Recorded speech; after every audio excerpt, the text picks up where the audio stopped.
এই দেখেন লাল পুরি রান্না করবো, খেতে মজা হবে। পুইয়ের বিচি। আসসালামু আলাইকুম বন্ধুরা, সবাই কেমন আছেন? আজকে আমি এই দেখেন লাল পুরি রান্না করবো। এই দেখেন আলু আর লাল পুরি আর এই তো মসুরের ডাল দিয়ে রান্না করবো। এখন আমি এগুলো তুলে দিচ্ছি চুলার পুরে। এই তো মসুরের ডাল গুলো ঢেলে দিচ্ছি। মসুরের ডাল গুলো দিয়ে দিলাম। এই তো পেঁয়াজ গুলো দিয়ে দিচ্ছি। এই তো আদা বাটা, জিরে বাটা, রসুন বাটা দিয়ে দিচ্ছি। এই তো হলুদের গুঁড়া দিয়ে দিচ্ছি। এই তো মরিচের গুঁড়া দিয়ে দিচ্ছি।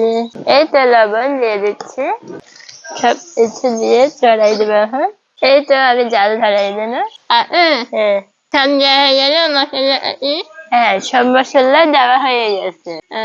এখন একটু ঝোল দি। কেমন লাগে তোমার? অনেক ভালো, অনেক মজা। আমার তো খেয়ে তাই লাল হয়ে যায় না এই তো এবার ঢেকে দেব, ভালো হয় সিদ্ধ হয়। এখন নেড়ে নেড়ে জল দাও। এই তো বন্ধুরা, আমরা পুইয়ের বিচি রান্না করছি। আর আমার আর শারমিনের তো পুইয়ের বিচি অনেক অনেক পছন্দের খাবার। আমার বাড়ির সবারই পছন্দের, তাই না শারমিন? অনেক পছন্দের। আব্বা এনে আনছে।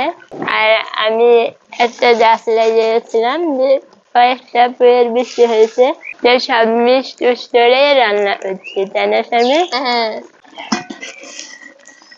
এই দেখেন লাল পুরি এগুলো সিদ্ধ করছি আস্তে আস্তে, ভালো করে সিদ্ধ করে নেব। আবার ঢেকে দিই। ঢেকে দিলাম। শারমিন, তোমার লাল পুরি খেতে কেমন মজা লাগে? অনেক তাই? আচ্ছা, তুমি জল দিয়ে সিদ্ধ।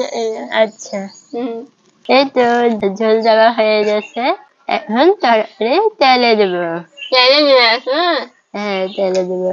নামাই দিচ্ছে। এই তো নামাই নিলাম। এখন তেলে দেবো।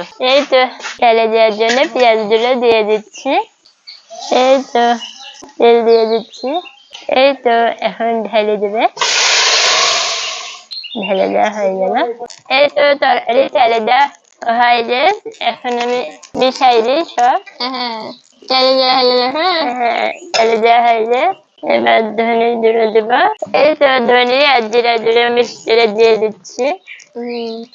ধনে জিরা গুঁড়ো মিক্স করে নিচ্ছি। এই তো আমার রান্না হয়ে গেল। এখন আমি নামাই নেবো। আচ্ছা, এই তো বন্ধুরা, আমাদের পুইয়ের বিচি রান্না হয়ে গেল। কালারটা দেখো শারমিন, কত সুন্দর, অনেক সুন্দর। লাল পুরি তো তাই লাল লাল হয়ে গেছে, তাই না? খেতে মজা হবে। আমরা যে রান্না করলাম পুইয়ের বিচি, সে মজা হয়েছে। এখন আমরা খাওয়া দাওয়া করবো। আপনারা সবাই ভালো থাকবেন, সুস্থ থাকবেন। আল্লাহ হাফেজ।